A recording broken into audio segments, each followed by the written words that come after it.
성형수술 부작용을 말하다의 저자 연세자연미성형외과 이은정 원장입니다. 오늘은 쌍꺼풀 수술에 대해서 말씀드리겠습니다. 쌍꺼풀 수술은 말하다시피 매몰법, 부분절개, 절개법으로 크게 나눌 수 있죠.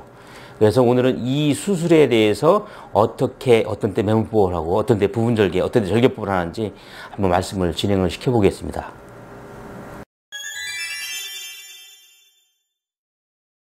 이 그림 하나 가지고 이게 설명을 드릴 수 있을 것 같아요. 여러분들이 잘 이해 가실지 모르겠는데 이건 위 눈꺼풀 옆에서 본 겁니다. 보시면 여기 눈동자가 있죠. 우리가 검은 눈동자, 눈동자가 있고 이게 이제 안구 부분이겠죠.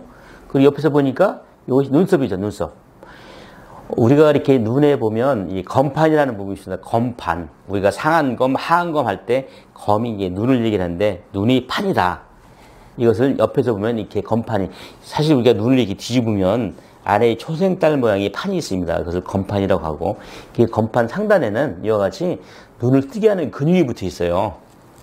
그래서 우리가 눈을 뜬다 그러면 이 근육이 위쪽으로 수축하는 거예요. 그러니까 검판을 끌고 올라가는 거죠. 그러면 안에 있는 검은 동자가 노출이 되고 우리는 눈을 뜬다 이렇게 표현하죠. 근데 우리가 눈 뜨는 이 근육의 힘이 약하면 이마 근육을 사용해 눈을 뜹니다. 그래서 이마에 주름이 생긴다든가 눈썹 위치가 높다든가 이런 현상이 발생하죠. 그래서 우리가 쌍꺼풀 수술이라는 것은 밖에 있는 피부, 위 눈꺼풀의 피부를 이 검판 상단에 고정시켜주는 과정이다 이렇게 표현할 수가 있습니다. 그래서 매몰법은 실로, 절개법은 열어서 들추어서 이 사이를 유착시키는 거죠. 그리고 여기 위에 있는 지방, 여기서는 지방이 이렇게 되어 있습니다만은 지방도 이렇게 제거를 해주게 되죠.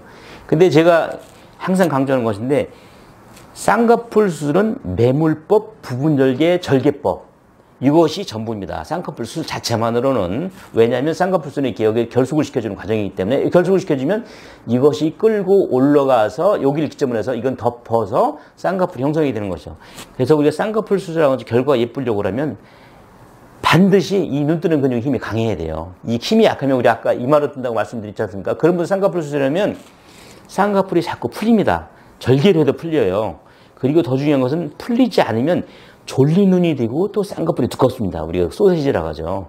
그래서 반드시 눈 뜨는 근육의 힘이 강해야 된다. 그래서 이 눈 뜨는 근육이 약한 분한테 우리가 눈을 뜨게 하는 근육의 힘을 강화시키면서 쌍꺼풀을 만들어주기도 하고 이것을 눈 뜨는 근육의 힘을 강화시켜주는 것을 우리가 눈매 교정 수술이라고 해요. 그래서 이와 같이 쌍꺼풀 수술과 병행해서 눈 뜨게 하는 근육의 힘을 강화시킬 수도 있고 아니면 남자 같은 경우는 무쌍이나 속쌍꺼풀로 해서 눈 뜨게 하는 근육의 힘을 강화시킬 수도 있습니다. 그래서 엄격하게 말하면 눈매 교정 수술은 의학 용어는 아닙니다. 사실은 이것이 이제 어떻게 하다 보니까 상업적 용어인데 마치 의학 용어로 전환이 되는데 귀죽 수술도 사실 그런 내용이죠. 사실 의학 용어는 아니면서도 일반인이 더 쉽게 이해하는 것과 비슷합니다. 그래서 이 눈뜨게 하는 근육의 힘을 어떻게 강화하느냐? 비절개 눈매 교정술은 눈을 뒤로 뒤집어서 이게 이제 결막 쪽으로 접근하는 거죠. 왜 그러냐면 이 눈을 뜨게 하는 근육이 여기서는 이렇게 표현했습니다만은 사실은 이 위 눈꺼풀을 현미경으로 이렇게 조사를 해보면 가장 밖에 있는 스킨, 이 안에는 컨정티바라 해서 결막 있죠. 결막. 이 사이에는 8개의 조직층이 있습니다. 조직층이 있는데 눈뜨게 하는 근육이 가장 결막에 붙어 있어 깊이 있어요.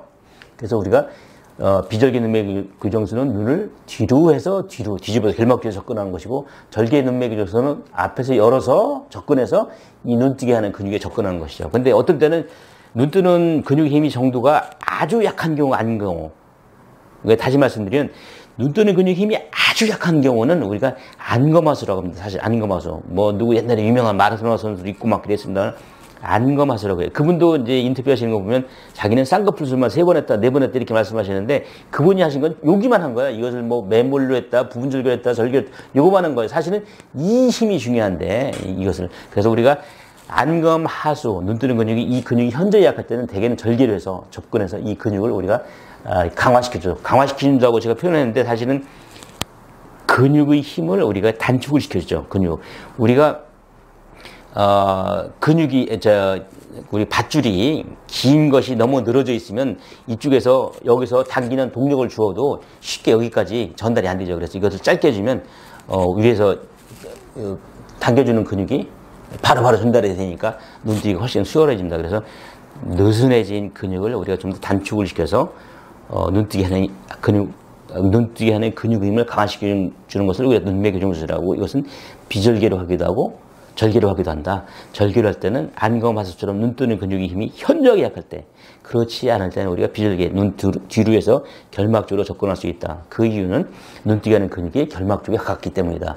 이렇게 설명할 수가 있습니다. 다시 한번 말씀을 드리면 눈매교정술은 사실 의학용어는 아닙니다. 우리가 안검하수라는 말이 있었고, 안검하수까지는 아니다 하더라도 눈뜨림이 약할 때 이것을 어떻게 표현할까? 그런데 우리 성형외과 전문의 중에 한 천재 같은 분이 야, 이것을 눈매교정술을 하자 이렇게 해가지고 그분이 이제 홍보를 많이 하다 보니까 사람들이 따라서 한 것이죠. 아까 귀죽술이라고 얘기한 것처럼 이렇게 엉뚱한 의학용어가 아닌 것이 의학용어로 이렇게 알려진 것으로 설명할 수 있겠습니다.